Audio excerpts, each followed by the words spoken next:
आप सभी को प्यार भरा नमस्कार। सबसे पहले यूनिवर्सिटी के चीफ लोंगवांग वांगहाम और यहाँ पर उपस्थित पार्टी के महिला जनरल सेक्रेटरी शीला और मेरे साथ आए आपके उम्मीदवार छांगकाई कुसुम साई और लोंगडिंग के हमारे पार्टी के इंचार्ज ताबा तागांग और यहाँ पर उपस्थित गामबुरा और माठाई पिताए सभी पंचायत के नेतागण, उपस्थित सीनियर नेतागण, महिलाएं, युवा साथी and my dear students friends. Hindi बोलने से अच्छा हो ना ओखमिया बोले भालो? हिंदी सर, हिंदी। अच्छा होगा, मिसल करके मैं बोल दूंगा। सबसे पहले मैं क्षमा चाहता हूँ, हम लोग लेट यहाँ आ पहुँचे, लेकिन जिस ढंग से आप सब ने ये राजा साहब का कंपाउंड में बड़ी तादाद में हम सबको बहुत अच्छी तरह कल्चरल प्रोग्राम का साथ स्वागत किए गए हैं, मैं तहे दिल से आप सभी को धन्यवाद प्रदान करता हूँ। साथ ही साथ आज यहाँ मैं पहली बार मेरा जीवन में आ पहुँचा हूँ यूनिवर्सिटी में। ये लोंगसान सर्कुल में पहले तो मैं लोंगडिंग और वाका जब 2012 में जब मैं मंत्री था, वाका सर्कुल में भी मैं ओरिया फेस्टिवल का चीफ गेस्ट बन के मैं वहाँ गए थे, लेकिन इस बस्ती को हमेशा मैं सुनता हूँ, लेकिन आज मैं पहली बार आ पहुँचा हूँ इस पावन भूमि पर, इसीलिए आप सबको मैं बहुत बहुत धन्यवाद। मैं जब शिक्षा मंत्री था, हमने 8 कॉलेजेस में अरुणाचल प्रदेश के लिए लाए गए थे, उसमें से एक कॉलेज लोंगडिंग के लिए हमने दिया गया था, जो अभी मॉडल डिग्री कॉलेज का नाम पे अभी सुनने में आया कानूबारी में बन रहा है, और मेरा समय का कॉलेज लाया हुआ है। हमने देखा देवमाली में कॉलेज हो गया, चिराब में, चांगलांग में रंगफारा कॉलेज बन गया, लेकिन लोंगडिंग में कॉलेज नहीं था। तो हमने सोचा कि क्यों न हो लोंगडिंग में भी एक कॉलेज स्कूल दिया जाए। इसी लिहाज में मैं केंद्रों से जाके ये मॉडल डिग्री कॉलेज में जोरदार वहाँ माननीय प्रधानमंत्री और उस समय का शिक्षा मंत्री को बातचीत करके लोंगडिंग के लिए ये एक कॉलेज लाया गया था। हालांकि मैं उस दिन भी आके पूछा, अभी शुरुआत नहीं हुआ है, ये दुख की बात है। मैं आप लाया था, अरुणाचल प्रदेश में हर एक डिस्ट्रिक्ट में हमने बांट दिया, 7 कॉलेज पहले से शुरू हो चुका है। प्रिंसिपल, लेक्चरर्स, जितना स्टाफ जरूरी है और सब भी अपॉइंटमेंट हो चुका है, फुल प्लेजर फंक्शनिंग हो रहा है, लेकिन लोंगडिंग का अभी तक शुरू नहीं हुआ है। इसीलिए थोड़ा दुख हो, क्योंकि हम जिस ढंग से मेहनत और लगन से ये कॉलेज को लाया गया मैं मालूम हूँ, और ये लाया गया था यहाँ का हमारे जो भी पढ़ाई लिखाई में जो हमारे बच्चे हैं बाहर जाते हैं बहुत तकलीफ से, देवमाली जाते हैं या कहीं जाते हैं, तो वहाँ जाने का बजाय अपना जगह में माँ पिताजी का सामने बैठ के यहाँ पढ़ाई लिखाई होने से ज़्यादा बेहतर होगा बोल के हमने ये लाया गया था। साथ ही साथ जब मैं शिक्षा मंत्री था, अरुणाचल प्रदेश में हमने कानून बनवाया। एक बनवाकर हमने आरटी के तहत और अरुणाचल प्रदेश स्कूल एजुकेशन के तहत 2010 के तहत हमने 1 से क्लास 8 तक स्कूल एडमिशन को फ्री कर दिया गया। 1 से क्लास 8 तक फ्री स्कूल यूनिफॉर्म हमने बंटवाया, शायद अभी भी चल रहा है ये। और 1 क्लास से लेके 12 क्लास तक किताबें फ्री कर दिया गया। और एक समय में अरुणाचल के बच्चों को सही समय पर किताबें नहीं मिल रहा था, तो हमने जब मैं मंत्री बना दिल्ली में जाके एनसीईआरटी किताब को हमने अरुणाचल के लिए ला दिया गया, क्योंकि यहाँ प्राइवेट किताबें चल रहा था। तो प्राइवेट किताब जो मारवाड़ी का दिया हुआ किताब होने से हमारे बच्चों का नॉलेज में, ज्ञान प्राप्त होने में तकलीफ होगा। तो एनसीईआरटी किताब जो है केंद्र सरकार जो कमिटी बैठाकर ज्ञानी लोग, बुजुर्ग लोग, प्रोफेसर्स लोग, डॉक्टर्स लोग बैठ के जो किताब गवर्नमेंट ऑफ इंडिया बोर्ड बैठा के अप्रूव करते हैं, उसको एनसीईआरटी किताब बोलते हैं। तो एनसीईआरटी किताब को हमने कानून के तहत मंत्री आएगा जाएगा, सरकार आएगी जाएगी, लेकिन बच्चों का किताब नहीं बदलना है। इसीलिए मैं आज 10 साल हो गया पावर में नहीं है, लेकिन पूरे अरुणाचल प्रदेश में एनसीईआरटी किताब सबको मिल रहा है कम दाम में और फ्री में। ये प्रावधान हमने कर दिया गया। क्यों कर दिया गया? हमारे माता पिता किताब खरीदने में हमेशा तकलीफ मिलता है, और मैं भी नेपाल से पढ़ के अरुणाचल समय तक पढ़ाई मेरा खत्म किया। तो हम लोग तो किताब खरीद के पढ़ाई किया, कंसेशन में लिया, लेकिन कभी भी हम लोग मुफ्त में किताब नहीं मिला था, फ्री में किताब नहीं मिला था। तो मैं भी गांव से उभर कर आने वाला बेटा हूँ, गरीब परिवार का बेटा हूँ। मुझे मालूम है माँ पिताजी को अपना बच्चों को पढ़ाने में कितना तकलीफ मिलता है। तो इसलिए कम से कम स्टाइपेंड बढ़ा देने से और किताब फ्री करने से, यूनिफॉर्म, स्कूल ड्रेस बराबर कराने से हमारे माता पिता को कम से कम थोड़ा सुविधा मिलेगा, इसी लिहाज से किया गया था। उसके बाद ये टीएलसी तिराप, चांगलांग एंड लोंगडिंग हमेशा समस्या में घिरा हुआ है।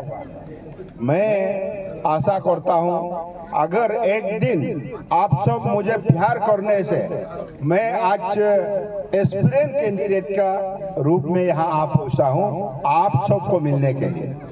अगर मुझे एक बार मौका दिया जाए तो मैं इस रीजन के लिए, इस डिस्ट्रिक्ट के लिए मैं दिल्ली में भी मुद्दा उठाऊंगा। यहाँ का पीस एंड ट्रैंक्विलिटी के लिए मैं काम करूंगा, और जो हम लोग अभी जो पीस टॉक केंद्र सरकार का साथ वार्तालाप हो रही है, उसमें भी मैं हमेशा सपोर्ट दूंगा। यहाँ का लोगों का अच्छाई के लिए मैं कभी भी यहाँ का लोगों के खिलाफ के लिए बात नहीं करूंगा।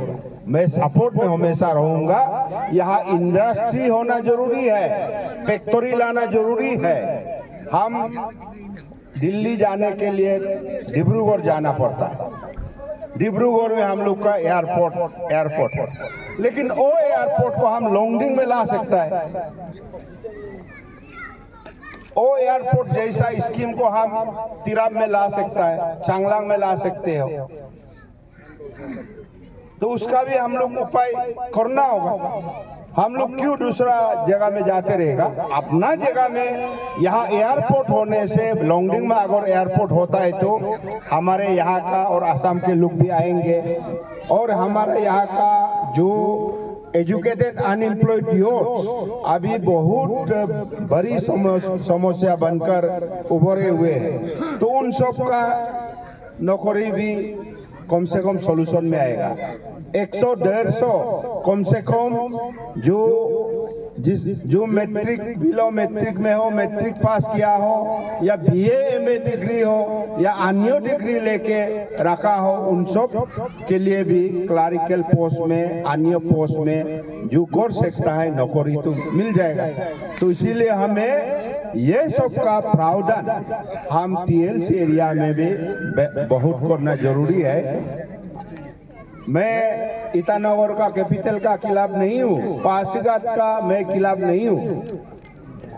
मेरा कहना है चीफ इंजीनियर पोस्ट जो ईटानगर में रखा हुआ है, पासीघाट में रखा हुआ है, उसको हम लोग लोंगडिंग में भी रख सकता है। बाकी डिपार्टमेंट को यहाँ भी रख सकता है। यहाँ बड़ा डिपार्टमेंट को रखने से हम सब के लिए नौकरी निकालेगा। हम लोग हमेशा बाज बारा कोर्सा करके वहाँ दूर में जाना पड़ता है। हाँ जाएगा ही और जायज है, कैपिटल में तो जाना है, लेकिन कैपिटल का कुछ हिस्सा यहाँ भी रख सकता है। यहाँ छोटे छोटे ऑफिसर लोग को रखेगा, बड़े बड़े लोग को वहाँ रखेगा, तो जिंदगी भर हम लोग घूरते रहना पड़ेगा। तो इससे अच्छा डिस्ट्रीब्यूशन बंटवारा इस रीजन में भी जो इम्पोर्टेंट डिपार्टमेंट वगैरह को इस्टेब्लिश करना चाहिए। अगर काल को मैं मौका मिलता है तो ये सब मुद्दा भी मैं उठाऊंगा और नीनू बस्ती के लिए, लोंगसन सर्कल के लिए और लोंगडिंग डिस्ट्रिक्ट के लिए जो भी मेरे लायक होगा, इश्यू होगा, कम से कम एक दिन पार्लियामेंट में मैं आवाज उठाने के लिए इच्छा जाहिर कर रहा हूँ। तो आप सबका मदद चाहिए, आप सब मदद कीजिए, प्यार दीजिए। एक बार बदला बदली करके देखिए। कोरोना दाव अगर धार नहीं है, घास काटने में सक्षम नहीं है, क्षमता नहीं है, तो नया दाव को भी अपना के देखिए ताकि वो ज्यादा अच्छा कटाई भी हो सकते हैं। तो इसके लिए आप सबको मैं अनुरोध करता हूँ, इस बार पार्टी मत देखिए, कांग्रेस बीजेपी का बात छोड़ दीजिए, पार्टी काम नहीं करेगा। आज देखिए मैं टांकाई को बोला, टांकाई नीनू बस्ती में लोंगसन सर्कल में मैं जाना चाहता हूँ, प्रोग्राम बनाइए, मैं जैसे भी आऊंगा। कल परसों दिल्ली से मैं यहाँ डायरेक्ट आ गया, कल आ गया दिल्ली से। ओरिया फेस्टिवल में मैं अटेंड किया वहाँ कानूबारी में। कल रात लोंगडिंग में वहाँ सो के सुबह निकाला, पूरा काकम सर्कुल होके, वाकस सर्कुल होके आज लोंगसन सर्कुल तक आ पहुँचा है और यहाँ से फिर अगला कार्यक्रम भी होगा। तो ये मेरा हिस्सा है कि कम से कम चुनाव लड़ने का पहले मैं नीनू बस्ती को तो मैं जाके देखे, यहाँ आए, यहाँ का लोगों का, जैसे राजा जी ने बोला समस्या का बारे में, उसको सुने। कम से कम आप सबका सामने आकर यहाँ का जो समस्या को सुनना जरूरी है। सिर्फ ऊपर ऊपर से घूमेगा, एमएलए लोग को बोलेगा अब लोग को बता दीजिए, एमपी को भी ये पार्टी में वोट देना है, एमएलए का ऊपर छोड़ देगा तो फिर एमपी जिंदगी भर नहीं आएगा। आप सबका सामने जिस आदमी को सेहरा अच्छा से आप लोग अगर देखा हो तो भविष्य में भी याद कीजिए, क्योंकि मैं आज पावर में नहीं है, लेकिन आप सबको याद करके मैं मेरा माँ पिताजी को देखने यहाँ आया हूँ, भाई बहन को, भैया को, आप सबको मैं देखने यहाँ आ पहुँचा हूँ। तो इसका तो कुछ होना चाहिए। पावर में नहीं होते हुए भी आपका गांव में आना, इस गांव में, इस पावन भूमि पर कदम रखना, ये बहुत बड़ी बात है। और कल को बाई चांस आप सबका प्यार से मुझे इलेक्ट हो जाते तो मैं बार बार इस जन्म भूमि पर, इस पावन धरती पर मैं पाँव रखूंगा। और मैं हमेशा आऊँगा, मैं हमेशा आगमन करूँगा। तो इसीलिए मैं ज़्यादा नहीं कहूँगा, इस बार समय आने से मैं आज एस्पिरेंट कैंडिडेट का नाम से आप पूछा हूँ।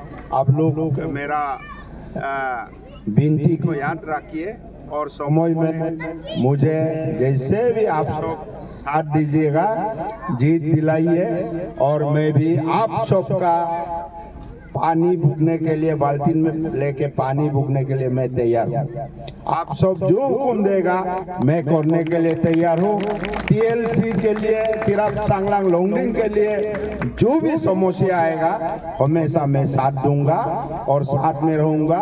और यहाँ का लोकल विधायक, जैसे कि आप लोग ने मान लीजिए थंकाई जी को उठा दिया, तो मेरा जिम्मेवारी रहेगा कि दिल्ली में यहाँ का विकास का फाइल को लेके घूमना। डिपार्टमेंट तरह भी भेजेगा, लेकिन वहाँ जब तक अच्छी तरह परसुएशन नहीं होगा और कामयाब नहीं होगा। इसीलिए मैं कोशिश करूंगा टीएलसी का जितना भी एमएलए है, चाहे हमको सपोर्ट दे ना दे, सपोर्ट देने से तो और अच्छा है, उसके लिए और जोरदार काम करूंगा। नहीं करने से भी मदद तो करूंगा, क्योंकि मैं आप सबसे प्यार करता हूँ। यहाँ का समस्या, नीनू बस्ती का समस्या मेरा समस्या है। कोई एमएलए हमको अच्छा नहीं पा रहा है, मदद नहीं कर रहा है, हम नहीं देखेगा, हम नहीं बोलूंगा, क्योंकि हम जस्टिस दूंगा। क्योंकि पब्लिक हमारे माता पिता को तो मालूम नहीं है, तो वोट तो जिसको देना है तो दे देता है, लेकिन समस्या हम सबका है, मेरा समस्या है, उसको समाधान निकालना मेरा ड्यूटी है। तो इसीलिए मैं आज रात में यहाँ शाम हो गया, यहाँ आप पहुँचा हूँ। और कल्चरल जो यहाँ का वोमेन ग्रुप ने बहुत अच्छा कल्चरल नाच गान दिखाया।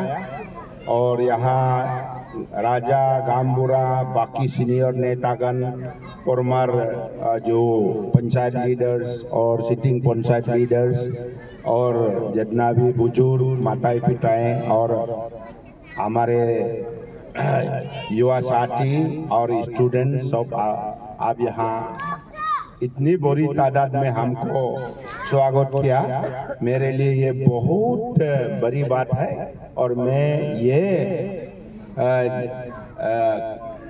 कार्यक्रम को नहीं भूलूंगा। और जीत भी बाई चांस जाऊंगा तो मैं यहाँ पटक से आ जाऊंगा, आप सबको खुद प्रोग्राम बना के मैं आ जाऊंगा। ये मैं आप सबका सामने आज भाषण दे के आज मैं जाता हूँ। बहुत बहुत धन्यवाद। Thank you. Praise the Lord.